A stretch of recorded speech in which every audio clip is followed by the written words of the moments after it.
Bank Indonesia Provinsi Sumatera Selatan memusnahkan 6.900 lembar uang kertas palsu hasil dari transaksi perbankan dalam 3 tahun terakhir. Pemusnahan disaksikan langsung oleh perwakilan perbankan serta Polda Sumsel.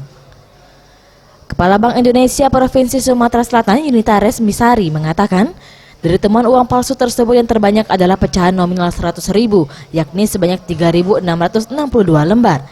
Sisanya diikuti pecahan lain mulai dari 50.000 sebanyak 2.719 lembar, 20.000 sebanyak 412 lembar, 10.000 sebanyak 82 lembar, dan 5.000 sebanyak 25 lembar.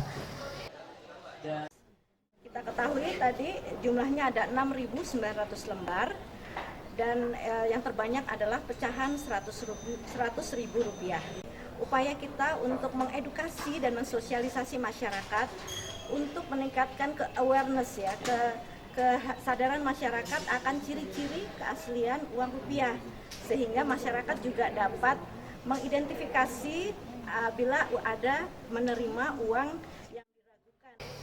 Pihaknya terus berupaya melakukan sosialisasi ke masyarakat mengenai ciri uang asli.